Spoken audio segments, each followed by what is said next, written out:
Hello viewers, welcome to the channel CSIR net maths.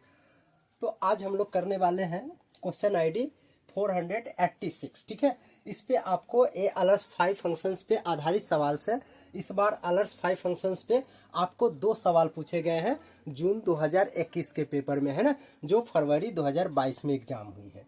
तो आज हम इसको करेंगे, बहुत ही आसान होते हैं। सबसे पहले हम अलर्स 5 फंक्शंस का कंसेप्ट समझते हैं कि ये होता है क्या है, फिर इस क्वेश्चंस को आसानी से डील कर पाएंगे। ठीक है, क्योंकि हमारा मकसद ये है कि हम लोग बिल्कुल बेसिक से एकदम हर कंसेप्ट को क्लियर करके क्वेश्चंस को पढ़ना है। सिर्फ क्वेश्चंस को डिस्कस तो करेंगे ही, लेकिन उसके साथ क्वेश्चंस में यूज होने वाले कंसेप्ट्स को भी सीखेंगे। ठीक है, तो चलिए आइए स्टार्ट करते हैं अलर्स 5 फंक्शंस। तो सबसे पहले अलर्स 5 फंक्शन होता क्या है, देखिएगा। ये जो होती है, this is the number of Euler's 5 function हम किसे कहते हैं? This is the number of integers, number of integers के in the range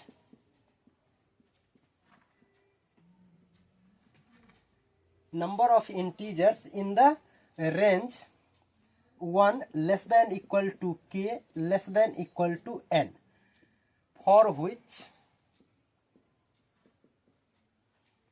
GCD of n and k is equal to 1।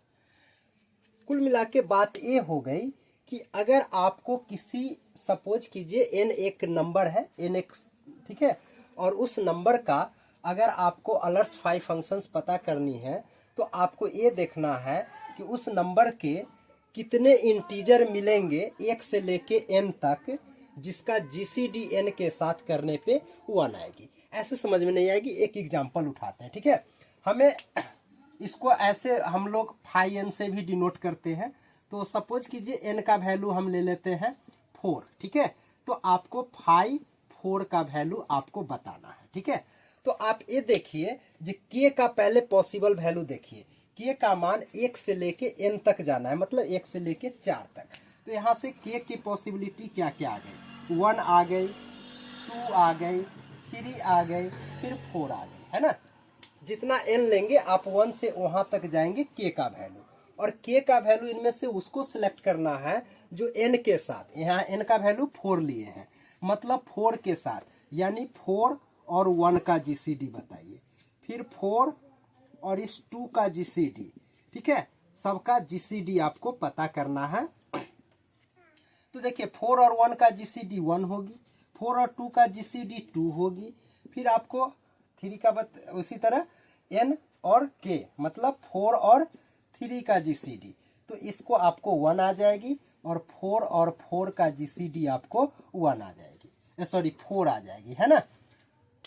तो जिसका GCD 1 आएगा ना, वही आपको चुनना है। तो GCD 1 यहाँ पर आया है और यहाँ पर आया है ना, मतलब कितने मिला है? वो 1 के साथ GCD 1 मिला है, और 3 के साथ GCD 1 मिला है, 2 के साथ GCD 2 है, 4 के साथ GCD 4 है। तो आप ये दोनों को नेग्लेक्ट करेंगे। ठीक है, तो यहाँ पर कितने इंटीजर्स मिले जिसका n के साथ GCD करने पे 1 आए?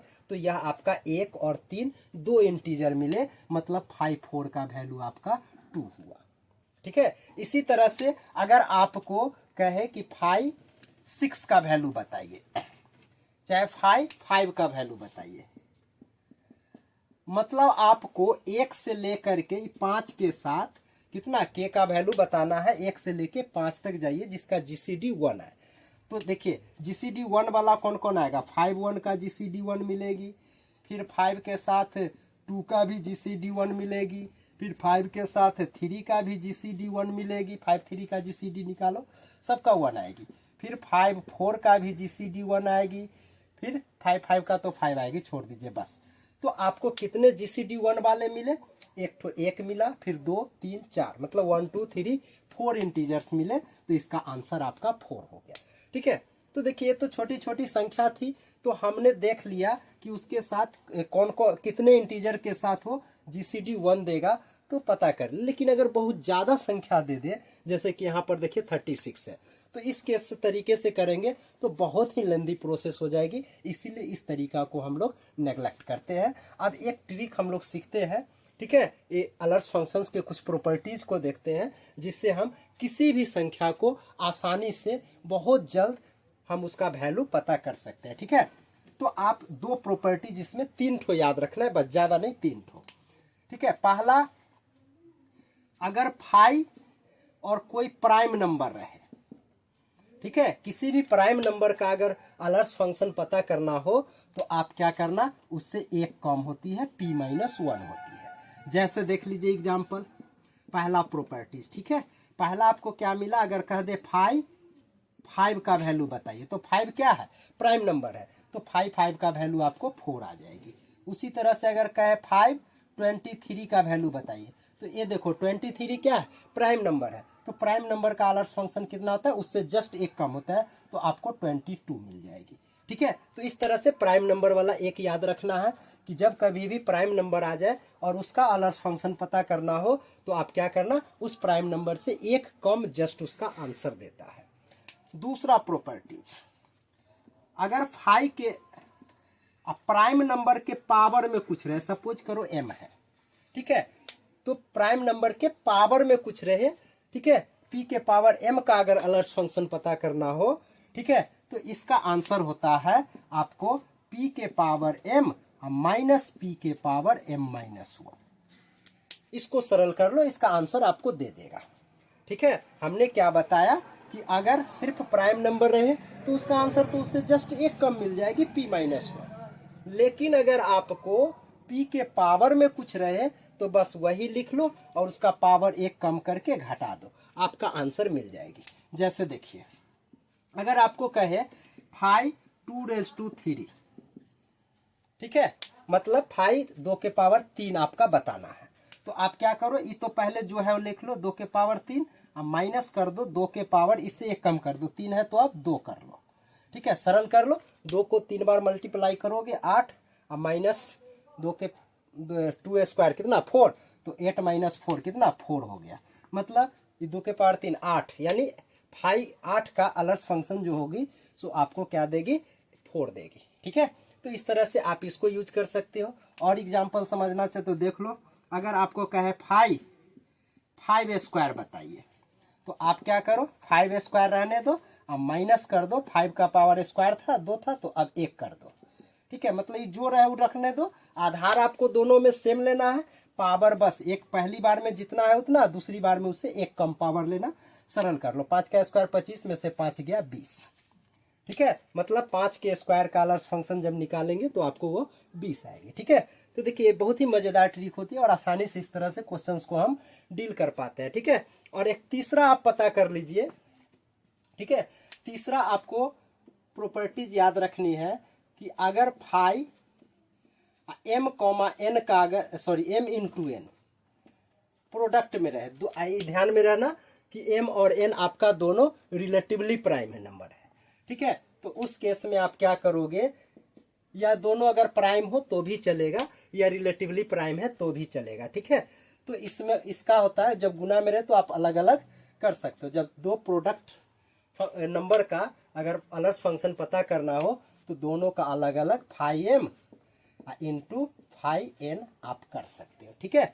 जैसे एग्जाम्पल देख लो, अगर आपको कहे 5 2 इंटू 3 का, तो आप इसको जस्ट लिख लो 5 2 इंटू 5 3, 5 2, ये तो अभी पढ़े हो प्राइम नंबर है ना, तो प्राइम नंबर है तो इससे जस्ट एक कम आंसर देगा, तो 2 है तो 1, और 3 का आंसर 3 भी प्राइम है तो उससे एक कम क्या 2, मतलब 1 गुने 2 2 आपका आंसर आ गया, ठीक है। तो इसी 3 प्रॉपर्टी से सारे अलर्स फंक्शंस को हम आसानी से हैंडल कर पाएंगे। अब देखिए हम आते हैं क्वेश्चंस पे, ठीक है, क्वेश्चन आईडी 486। देखिए इतना ही तीनों की मदद से हम आसानी से इसका भी वैल्यू पता कर सकते हैं।